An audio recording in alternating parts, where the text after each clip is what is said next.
Bonjour tout le monde et bienvenue sur Nos langues dans ton oreille, le podcast où on parle de livres, de lecture, de langue et peut-être même de langage. Moi c'est Eric. Moi, c'est Isabelle. Et on va parler de quoi, Isabelle ?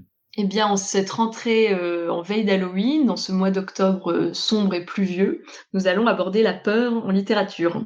Très bien, un épisode thématique donc pour une rentrée en beauté, parce que oui, avant d'entrer dans le vif du sujet quand même, on est ravis de vous retrouver. Oui, c'est vrai que ça a fait une sacrée coupure là ces derniers temps. Depuis les lectures de vacances, on a eu le temps d'en faire d'autres.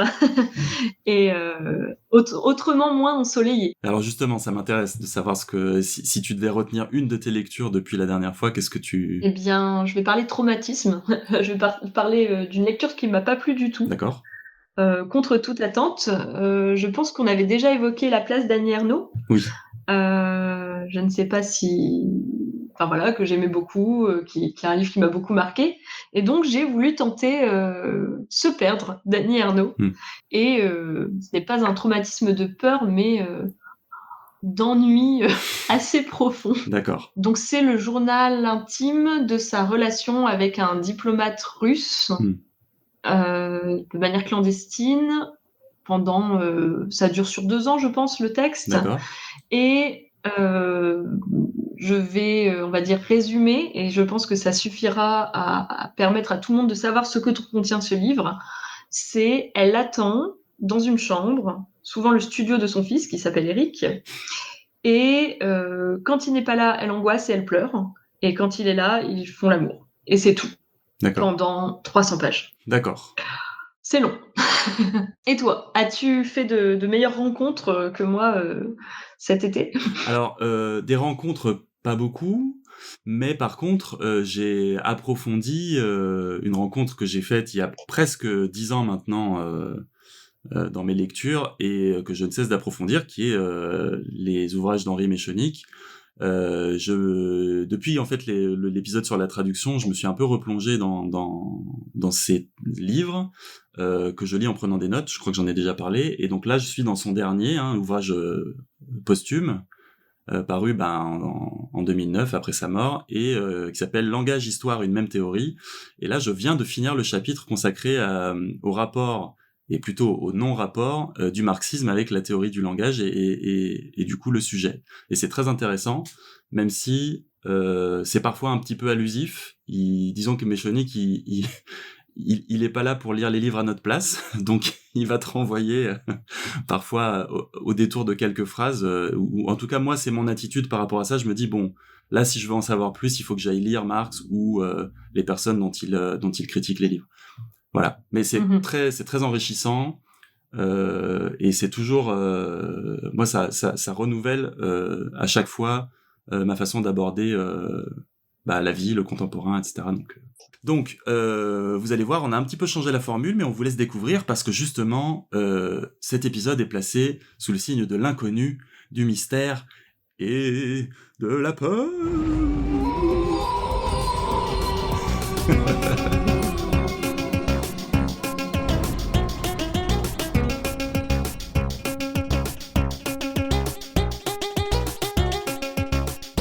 Donc c'est le moment, effectivement, sortez les bougies, éteignez les lumières. Branchez les guitares. On va parler... Moi j'accorde ma basse. Branchez les guitares peut-être moins.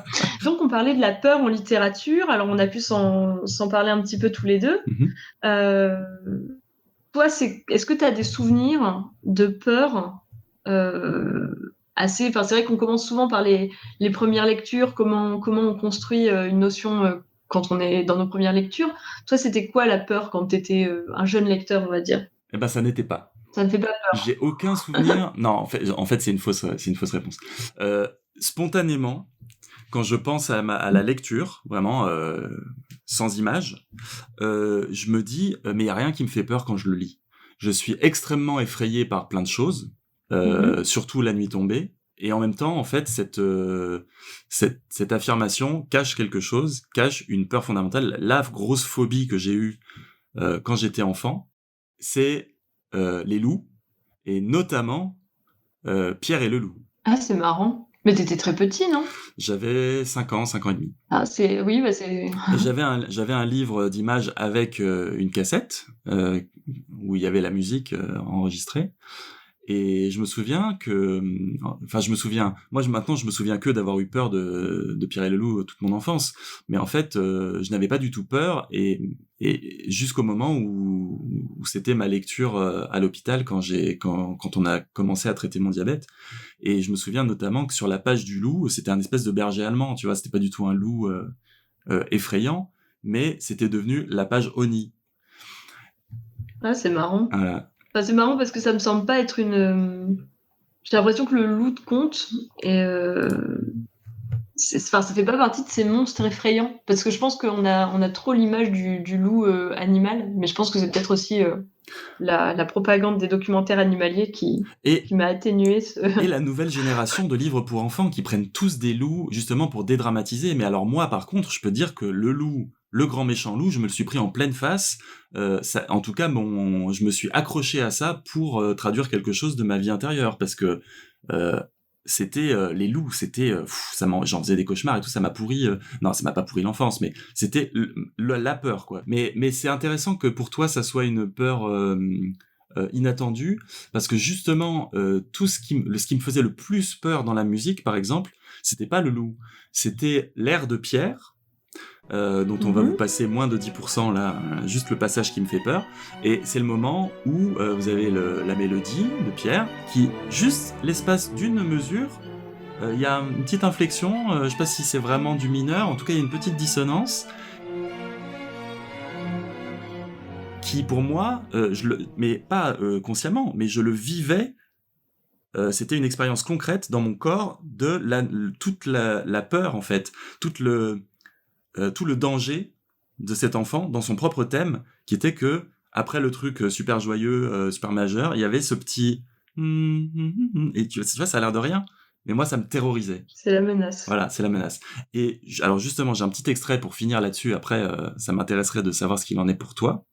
Mais l'extrait que je trouve et qui encore aujourd'hui, parfois j'utilise cette tournure de phrase. Donc Pierre ne fit aucun cas des paroles de son grand-père et déclara que les grands garçons n'avaient pas peur des loups. Mais grand-père prit Pierre par la main, l'emmena à la maison et ferma à clé la porte du jardin. Il était temps.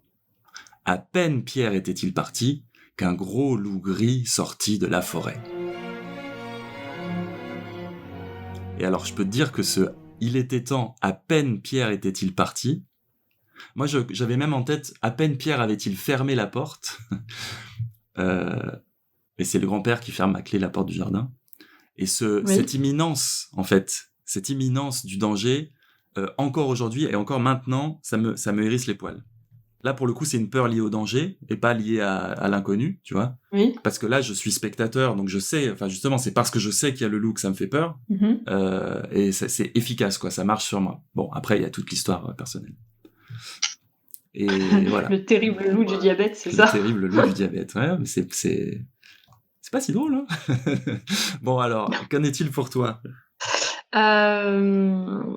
Moi, j'ai des souvenirs moins anciens liés à la littérature. Comme tu disais, moi, quand toute petite, j'ai pas le souvenir de lecture effrayante. J'ai l'impression que même les choses qui étaient censées faire peur, c'était quand même...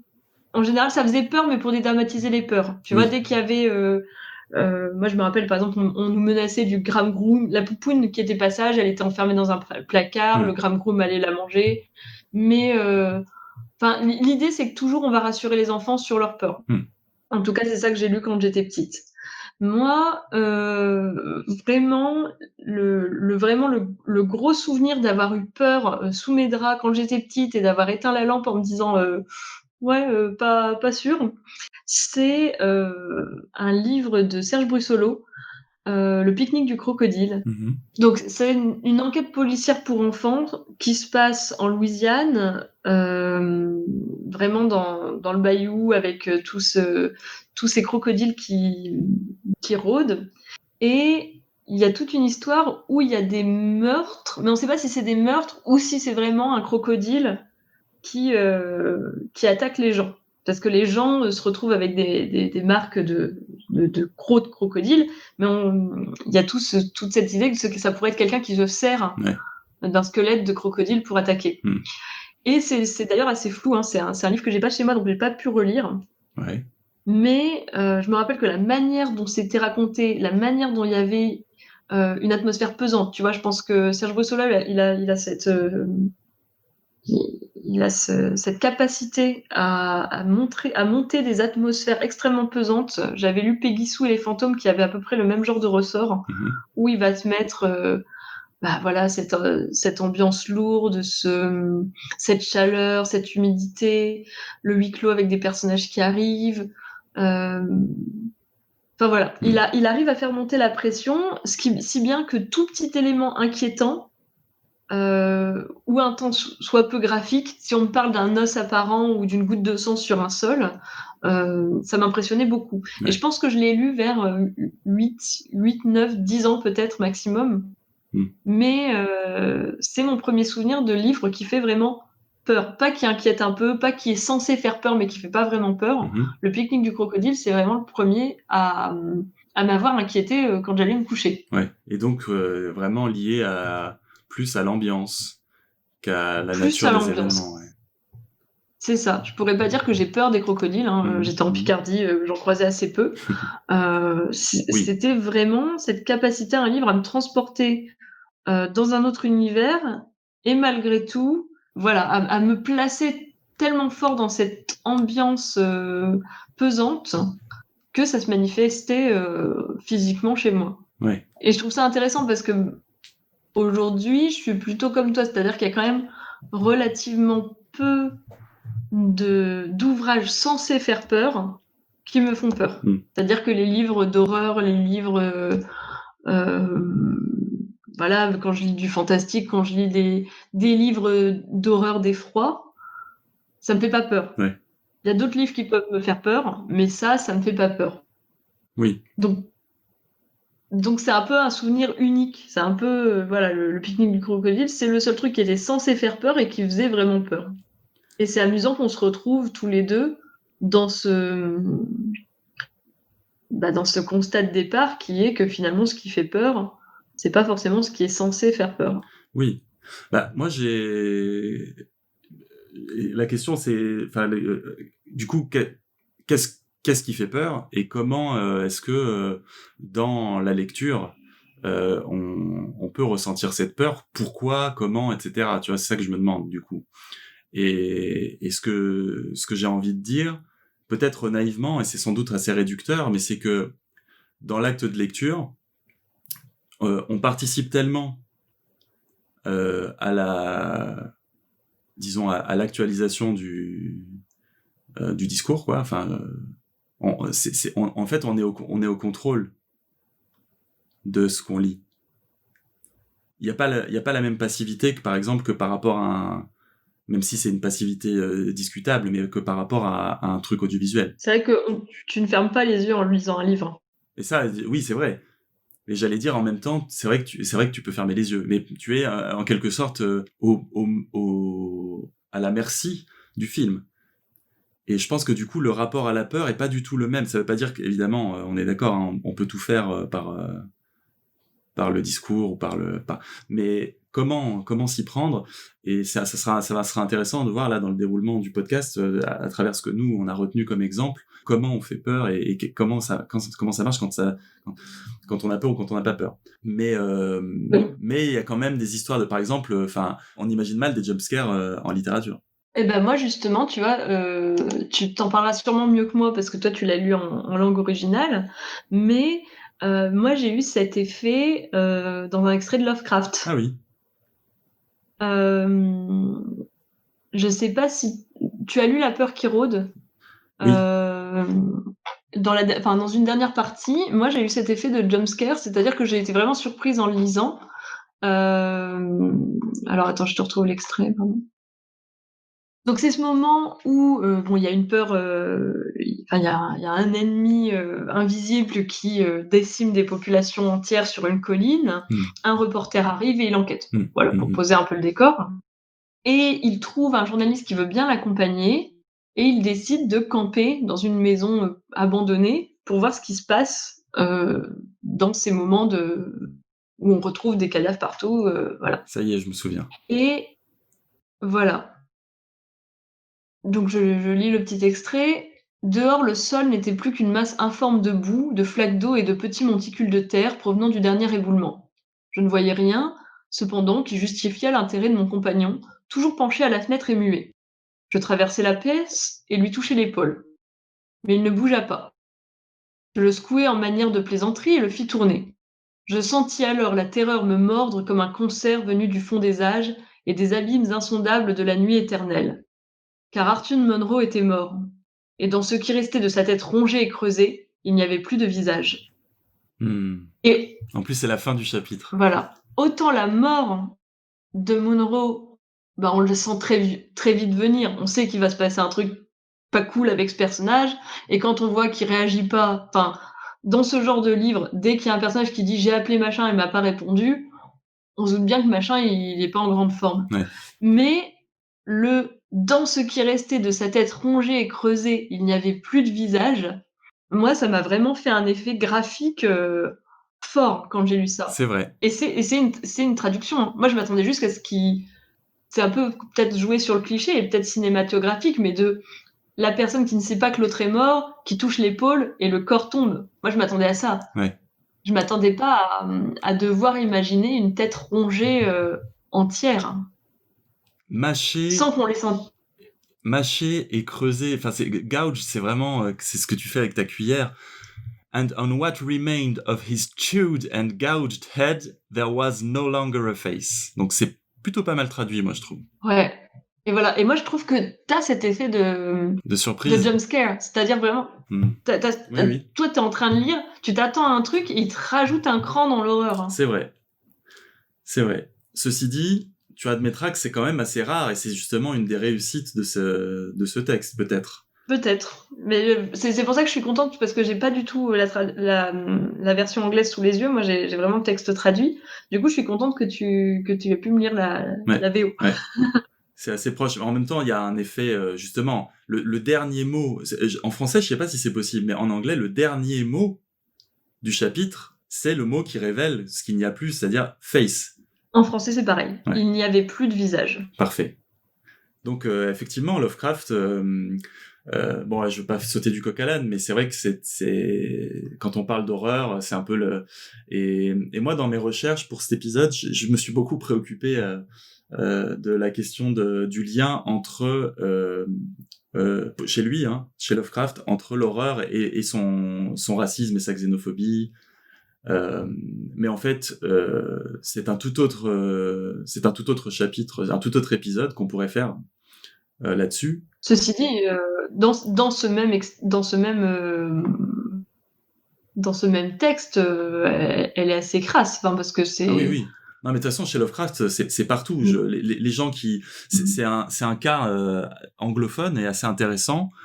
Et aussi qui s'exprime peut-être un petit peu différemment parce que c'est pas un auteur entre guillemets qui a le même badge de mérite, mais c'est un peu le Céline américain, quoi, dans le sens où t'as les mêmes arguments qui sont convoqués pour dire soit il faut pas le lire parce qu'il est raciste, soit souvent ah non mais ça n'a rien à voir, l'homme et l'œuvre patati patata, au lieu de se dire ben oui, de toute façon les œuvres ce sont des historicités, c'est pas, enfin tu vois, c'est pas, enfin moi je l'ai lu très tard, Lovecraft, parce que justement quand j'ai lu une nouvelle et puis après j'ai commencé à lire quand j'avais 17 ans, 18 ans, puis après je commençais à me dire oh là là, c'est un gros raciste et tout, donc non, je vais pas lire.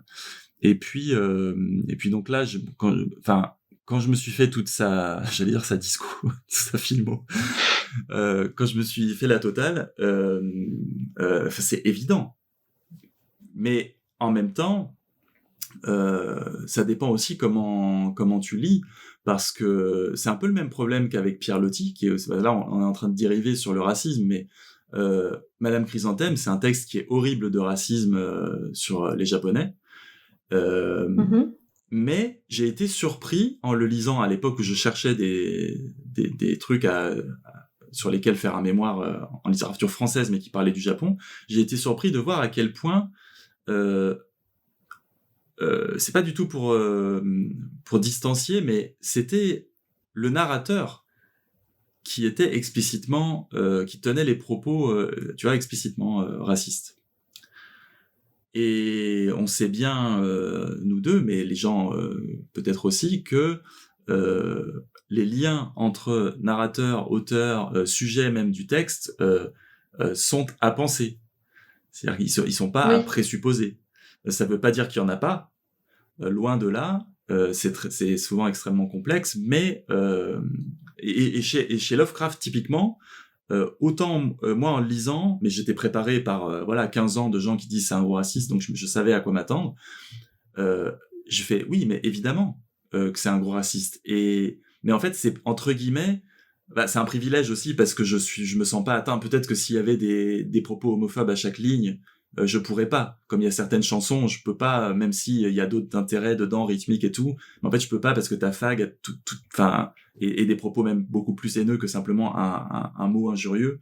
Donc peut-être que c'est aussi un privilège de pouvoir lire Lovecraft en regardant son racisme comme le racisme d'un personnage ou d'une situation dans l'histoire. Mais évidemment que la peur et le racisme vont main dans la main. Enfin, tu vois, une fois que tu le dis comme ça. Tu penses que son racisme est constitutif de l'écriture horrifique qu'il a posée? Clairement. Parce que, d'ailleurs, je vais lire c'est pas un extrait très long, mais je vais lire juste une phrase qui est le début d'une de ses nouvelles du début, qui s'appelle What the Moon Brings. Mais juste pour le dire, même sans parler de Lovecraft, mais après Lovecraft, on peut en reparler aussi parce que je pense que toute son écriture est une écriture, même son style est explicitement passéiste, réactionnaire, et toute son écriture de la peur est une peur de l'inconnu. Donc et de justement, on va voir ce qu'il dit là au début de What the Moon Brings. Donc pour moi, il n'y a pas de mystère là-dedans. Et surtout, la position qui dirait il y a l'homme et il y a l'œuvre, elle est de toute façon, par principe, théoriquement, elle est insoutenable, mais là, chez Lovecraft, je vois même pas comment on peut trouver des arguments pour le dire. Donc, What the Moon Brings, 1922. Donc, j'ai pas la traduction, donc on l'improvisera après pour vous. I hate the moon. I am afraid of it. For when it shines on certain scenes, familiar and loved, it sometimes makes them unfamiliar and hideous. Donc, on a là au début déjà deux phrases, I hate the moon, I am afraid of it, qui se commentent l'un l'autre. En tout cas, elles sont en paradigme, tu vois. C'est-à-dire que la haine et la peur, en quelque sorte, on pourrait dire, dans ce texte-là, Lovecraft pose la haine comme la version active de la peur qui est subie, la tournure passive. Tu vois. I hate, I am afraid. En gros, ouais. Je me perds peut-être, mais il y a vraiment cette idée... je déteste la lune parce qu'elle rend les choses que je connais unfamiliar. Oui, c'est ça, exactement. C'est-à-dire que le motif même de cette haine-peur, c'est que déjà il y a une idée de ce qui n'est pas familier, c'est mis en coordination avec hideous, donc hideux. Donc déjà le fait de dire que ce qu'on ne connaît pas est moche, bon c'est voilà. Et en plus il y a cette idée que beaucoup de gens montrent chez Lovecraft aussi, qui est que il y a toujours une idée de dégénérescence et de perversion de ce qui est bien en ce qui est pas bien par les choses qui provoquent la peur chez lui. Oui, moi je lisais la peur qui rôde. La fin, c'est en gros il trouve que c'est une famille. Ce qui était horrible, c'était une famille dégénérée, et c'était la chose répugnant, gorille, blanchâtre, au croc jaune et pointu à l'épaisse fourrure, le stade final de la dégénérescence d'un mammifère, l'effroyable résultat d'alliances consanguines et de cette nutrition cannibale, aérienne et souterraine. Donc vraiment... ouais. Il y a vraiment... je me rappelle qu'il y a vraiment toute une nuée de singes qui sortent. Oui. Et là, pour le coup, on voit bien que Lovecraft, il y a vraiment rien qui ne tombe sous le coup de sa haine slash peur. Oui, c'est au-delà oui, il y a un classisme, il y a un racisme, il y a tout qui se mélange, un chic type, mais qui de fait peur dans ses effets de langue et dans son contenu.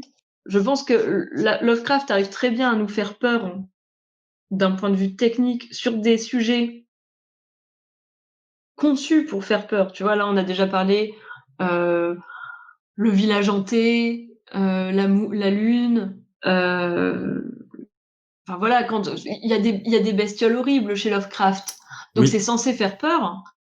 Et avec notre regard, en tout cas à nous deux, et je suppose aux gens qui nous écoutent, t'as une double couche. T'as aussi le côté un peu nauséabond des sous-entendus idéologiques. Je sais pas si on devrait les mettre, mais on les a de toute façon.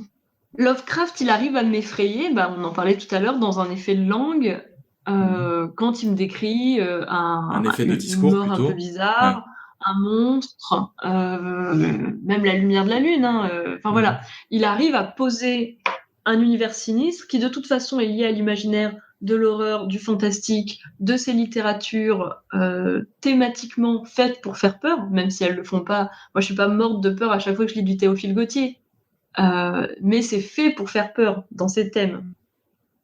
Et en arrière-fond, moi, ce qui me fait peur, c'est d'y voir une pensée aussi qui me semble pas isolée. Tu vois, il y a quand même ce...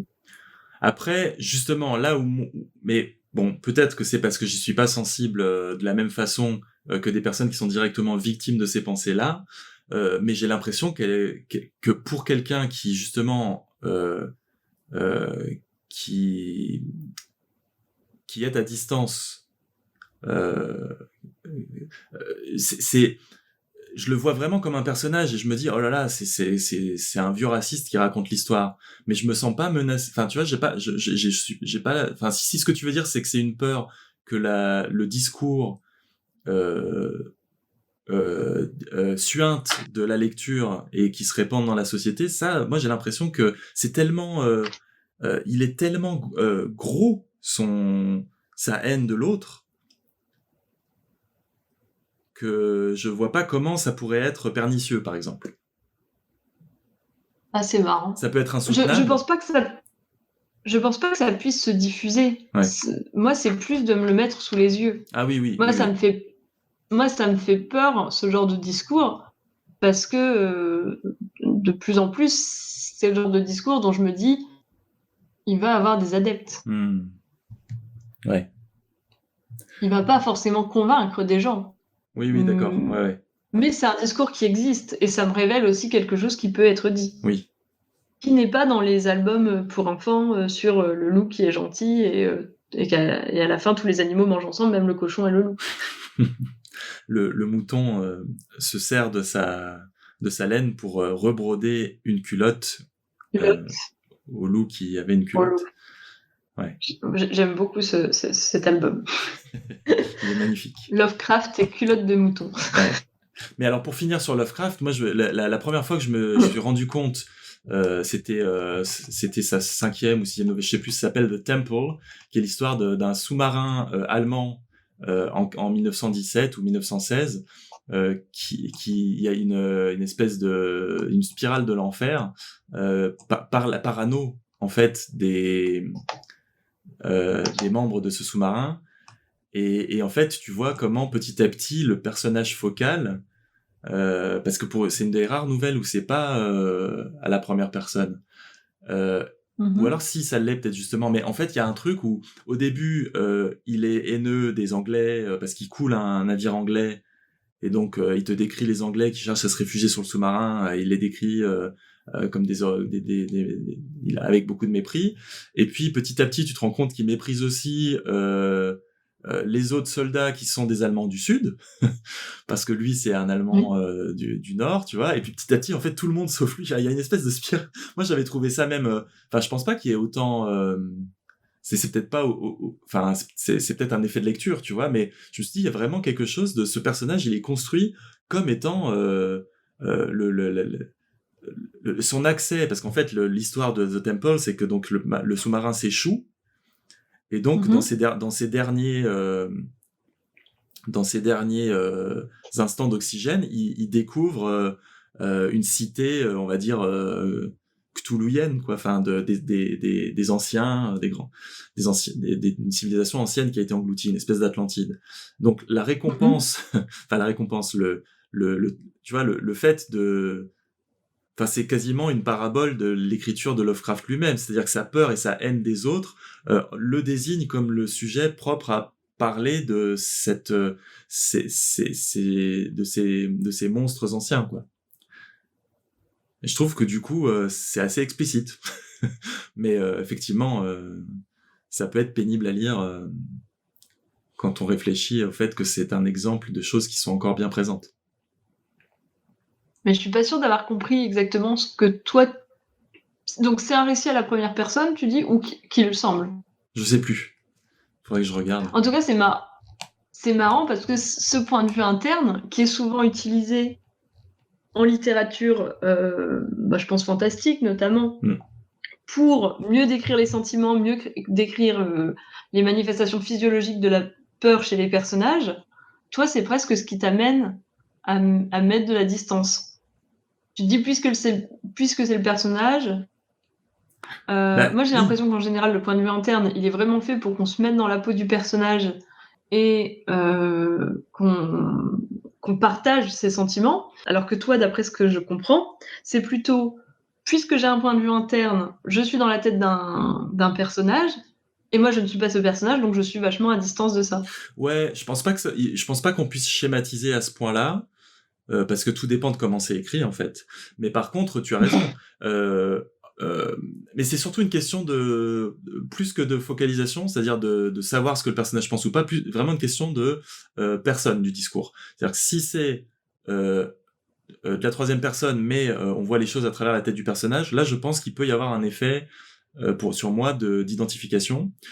Par contre, si j'ai quelqu'un qui me dit bah je sais que je suis son tu en fait, et du coup je peux pas me mettre à sa place, même si c'est moi qui réénonce ce jeu, et bien sûr, tu vois, mais comme tu dis, c'est exactement ce que tu dis, c'est-à-dire en le disant, je sais bien que c'est pas moi qui le dis, et donc je le prends comme si c'était quelqu'un qui me parlait. Ah, c'est marrant. J'allais enchaîner sur quelque chose qui fait pas, justement, qui va nous entraîner. Là, on a parlé un peu quand même de choses, c'est ce que je dis toujours, entre ce qui est censé faire peur et ce qui fait peur vraiment. Hmm. Moi, là, je voulais évoquer un truc qui va pas être du tout comptabilisé dans la littérature d'horreur au même titre que Lovecraft. Euh, c'est un extrait des Caves du Vatican, Mhm. donc d'André Gide, euh, qui n'est pas du tout à la première personne, mais qui raconte Enfin, il est connu ce livre pour montrer un meurtre gratuit. C'est un peu le centre du livre de Gide. Oui.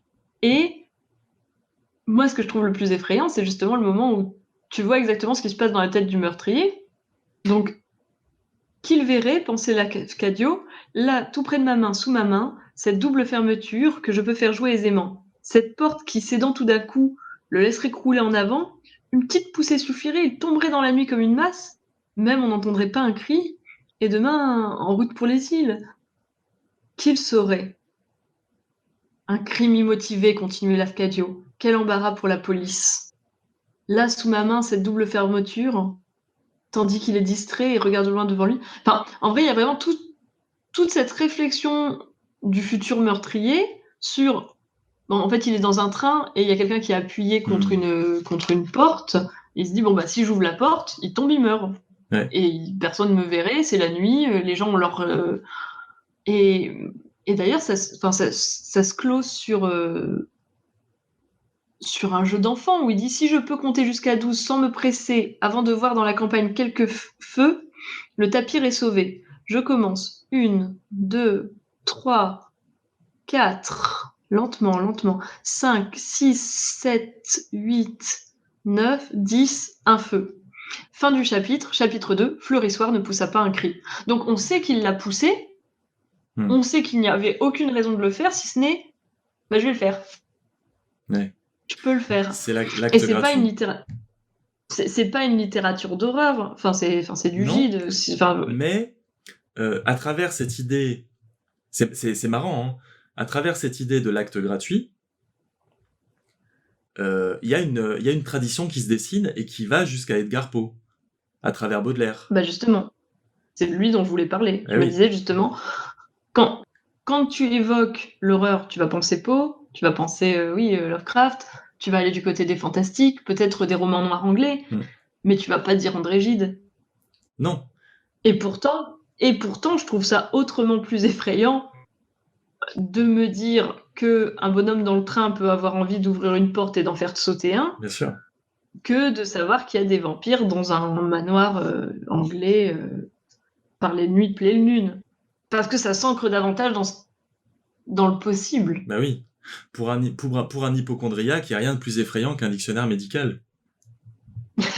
C'est une nouvelle de Maupassant. Ça s'appelle Voyage de santé et je la trouve très drôle. C'est Monsieur Panard.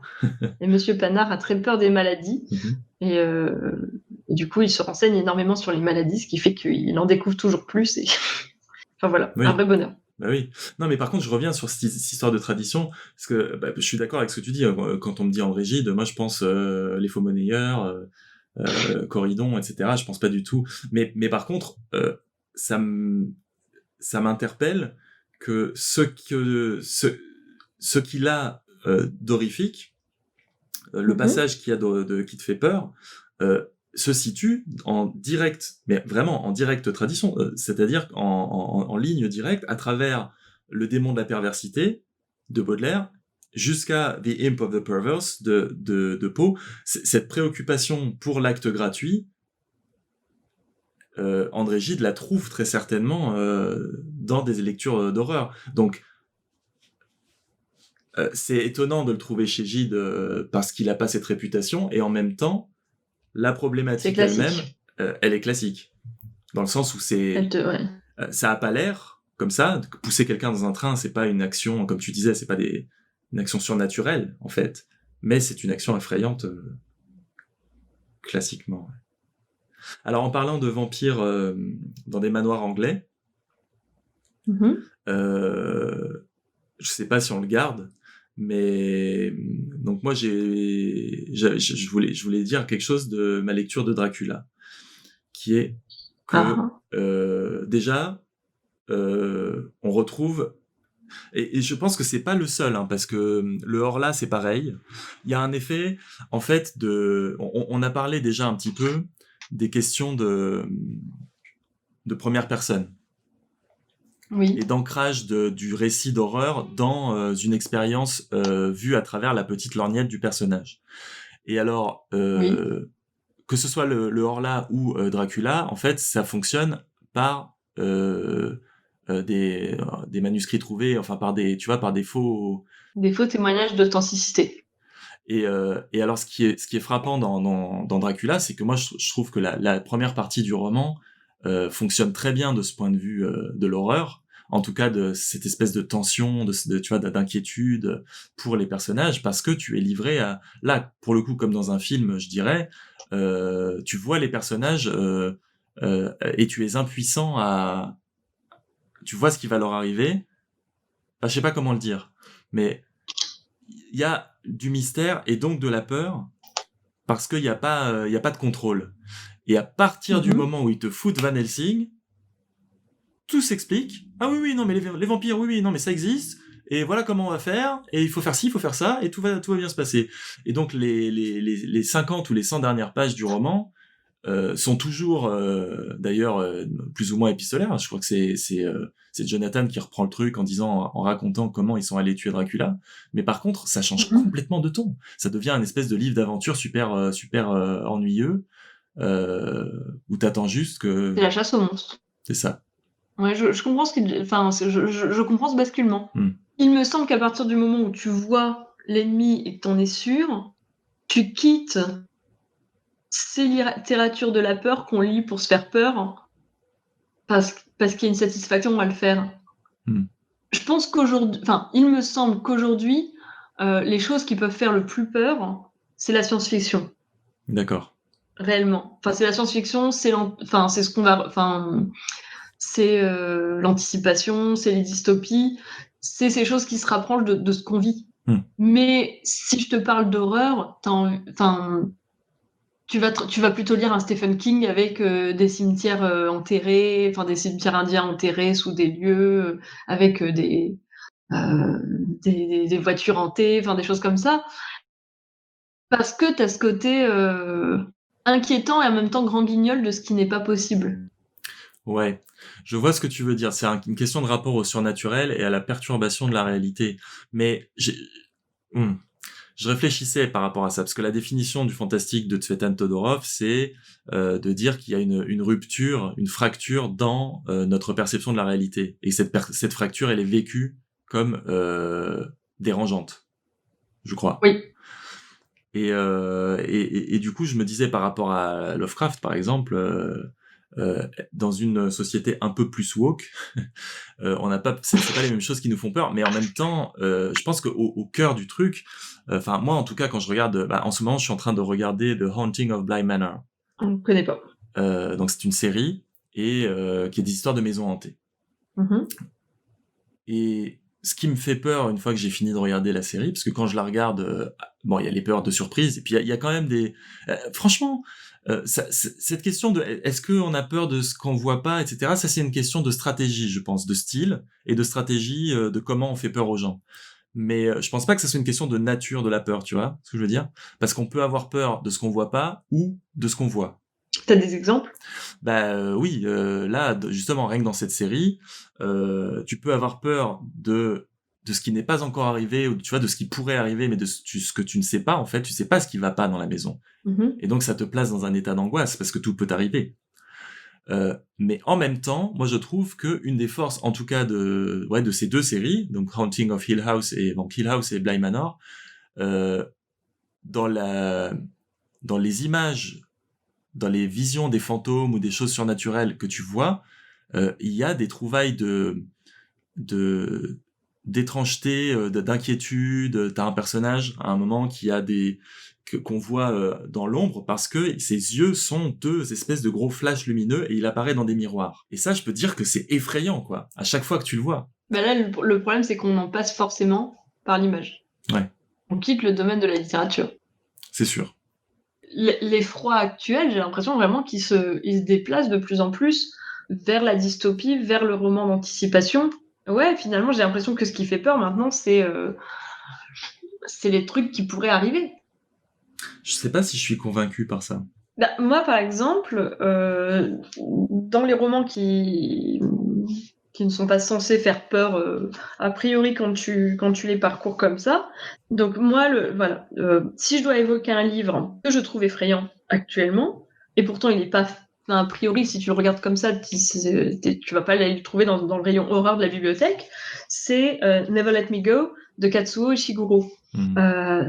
Ça se passe dans la campagne anglaise, t'as une ambiance... alors c'est vrai que sur tous les commentaires sur cette œuvre, ils parlent d'écriture impressionniste, t'as des touches, alors ils te racontent la campagne anglaise en plein de petites touches de couleurs. C'est toujours très, très feutré comme ambiance, il y a des vieux meubles cirés, des enfants en culottes courtes de velours, enfin, on n'est pas dans quelque chose d'effrayant. Et là, je suis désolée, il faudra avancer un petit peu pour ceux qui veulent le lire et ne pas avoir enfin, voilà, On fera un épisode sur les spoilers dans la saison 2. Voilà. Donc clairement, je vais le dire maintenant, passez 1 minute du podcast si vous voulez lire ce livre, parce que je pense pour le coup là que ça peut gâcher une partie de la lecture, parce que moi j'ai beaucoup aimé on le sent très vite, hein, le dénouement. Mais je trouve quand même savoureux les quelques moments où on se demande ce qui se passe.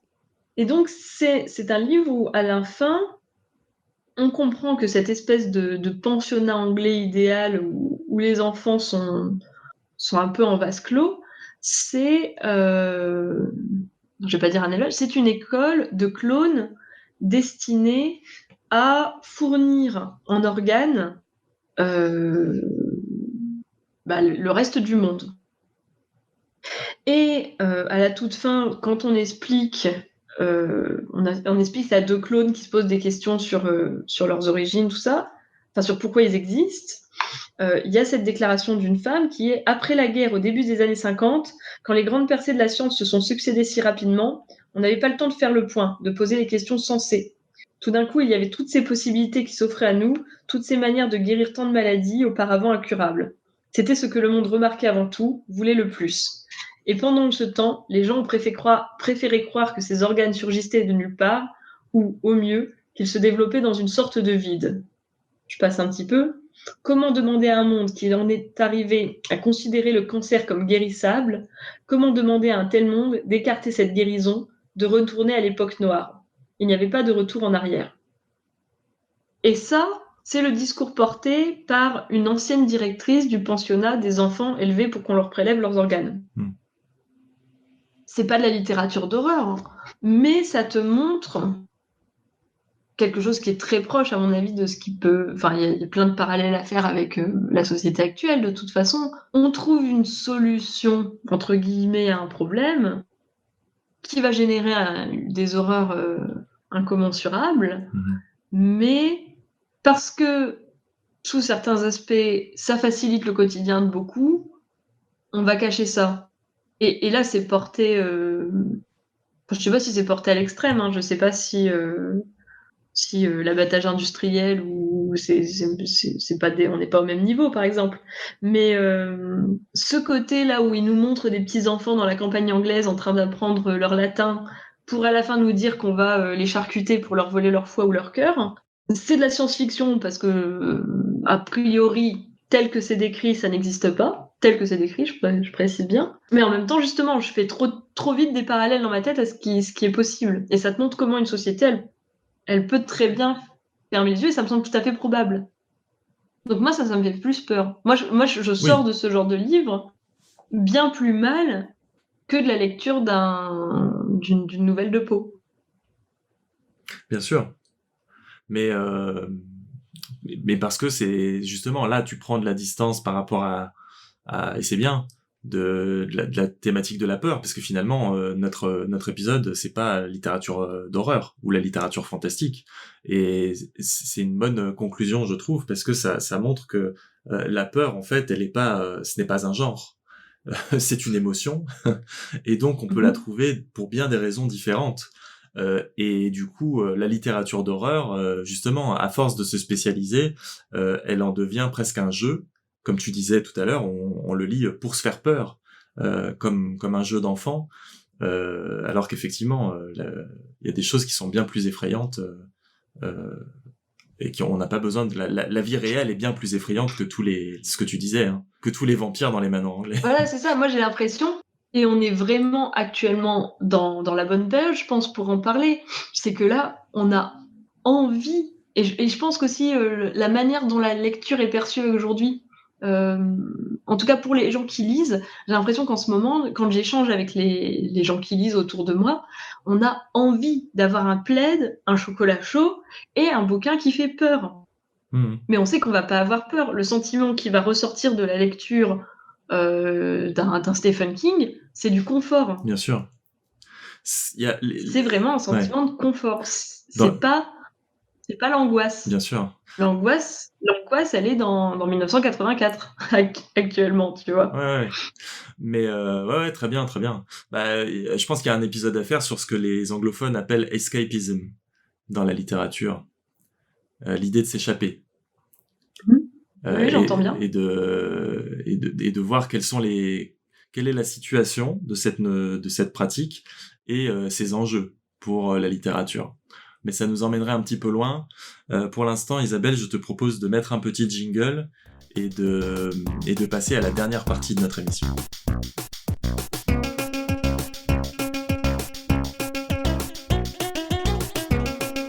Donc dans cette dernière partie, on va changer un petit peu de formule, parce que là, bon, on se connaît bien, après avoir deviné 5 fois Nathalie Sarraute. Donc on a décidé de vous mettre un petit peu à contribution. Dans un premier temps, là, comme on revient, on se remet en jambes, on va vous donner des extraits qu'on a choisis de manière tout à fait subjective en rapport avec le thème. Et on vous invite à nous dire ce que vous en pensez, à nous fournir vos analyses, vos enquêtes, si vous avez déjà trouvé ce que c'est. Et puis, le but, ce serait qu'à terme, dès la prochaine fois, on vous donne ces extraits à l'avance et qu'on puisse déjà montrer les analyses dans les épisodes futurs. Ouais. Voilà, donc l'intérêt, ce serait vraiment que vous ayez un peu de temps pour préparer, pour potasser, pendant que nous-mêmes lisons. Oui, donc là, vous avez du boulot, parce que vous avez les extraits qu'on va vous dire aujourd'hui, plus ceux qu'on va publier dans 2 semaines sur les réseaux, où il faudra deviner tout ça. Et la prochaine fois, on prendra un petit peu le temps pour lire, si vous nous écrivez donc par mail, sur Insta, ou sur Facebook, ou peut-être en message privé pour laisser chercher les autres, mais... Ou par la poste, hein. ou Moi par la j'accepte poste. Non, mais voilà, on lira peut-être s'il y a même des questions ou des trucs un peu marrants ou intéressants dans vos retours. On consacrera en tout cas 5-10 minutes la prochaine fois à ça. Et je propose d'écouter l'extrait d'Isabelle. Tout à fait. Alors, c'est parti. Elle appela Jordan à voix basse. Sur l'oreiller, il y a des taches qui ressemblent à du sang. Jordan s'approcha rapidement et se pencha dessus. Effectivement, sur la taie, des 2 côtés du creux qu'avait laissé la tête d'Alicia, on voyait 2 petites taches sombres. On dirait des piqûres, murmura la bonne après l'avoir observé immobile pendant un moment. Approchez-le de la lumière, lui dit Jordan. La bonne le souleva, mais elle le laissa immédiatement retomber et resta à le regarder, livide et tremblante, sans savoir pourquoi. Jordan sentit ses poils se hérisser. Qu'y a-t-il ? Murmura-t-il d'une voix rauque. Il est très lourd, articula la bonne sans cesser de trembler. Jordan le souleva. Il pesait extraordinairement. Ils le prirent et, sur la table de la salle à manger, Jordan coupa la taie et la doublure d'un coup de couteau. Les plumes du dessus volèrent et la bonne, la bouche grande ouverte, poussa un cri d'horreur en portant ses mains crispées à ses bandeaux. Donc, qui a inventé cet oreiller de l'horreur qui va vous faire bien dormir cette nuit? N'hésitez pas à me le dire. Vérifiez vos oreillers. Donc, après l'oreiller de l'enfer, je vous propose mon extrait. Vous n'êtes pas obligé de répondre d'ailleurs pour les deux. Hein. Je vais choisir ce que vous préférez. On comptera les points. Non, je plaisante.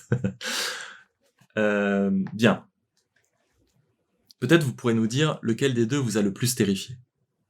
Quand elle eut de mes os sucé toute la moelle, et que languissamment je me tournais vers elle pour lui rendre un baiser d'amour, je ne vis plus qu'une outre aux flancs gluants, toute pleine de pus. Je fermai les 2 yeux, dans ma froide épouvante, et quand je les rouvris à la clarté vivante, à mes côtés, au lieu du mannequin puissant qui semblait avoir fait provision de sang, tremblaient confusément des débris de squelettes, qui de même rendaient le cri d'une girouette ou d'une enseigne au bout d'une tringle de fer que balance le vent pendant les nuits d'hiver. Voilà. C'est beau. Je n'en dis pas plus. C'est à vous de nous dire ce que vous en pensez. Qui, quel siècle, quel genre, quel rapport avec la thématique? Là, en l'occurrence, est-ce que vous avez eu peur ou pas? Et pourquoi? Donc n'hésitez pas à réagir. On est disponible pour mon cas sur Instagram, sur Nos langues dans ton oreille. Voilà, vous nous trouvez très facilement. Nous avons un compte Facebook également, Nos langues dans ton oreille. Dans ton oreille. Et sur le nos langues dans ton oreille @gmail.com pour les mails. Et sur Twitter, c'est soit Nos langues dans ton oreille, soit NLDTOpod. C'est les abréviations. Pareil sur Facebook d'ailleurs. Et donc, n'hésitez pas, d'ailleurs, pas seulement à nous répondre pour le petit jeu de la fin, mais si vous avez des questions, si vous avez des idées, s'il y a des choses dont on n'a pas parlé et que vous aimeriez qu'on reprenne une prochaine fois, moi je pense qu'il y a beaucoup de choses à faire. Donc voilà, il nous reste à vous dire merci à toutes, nos petites oreilles, et maintenant c'est devenu rituel. Isabelle, qu'est-ce qu'on leur fait? Des léchouilles. Des léchouilles, beaucoup de léchouilles. Ouais, j'arrive pas à m'en remettre. Allez, des léchouilles.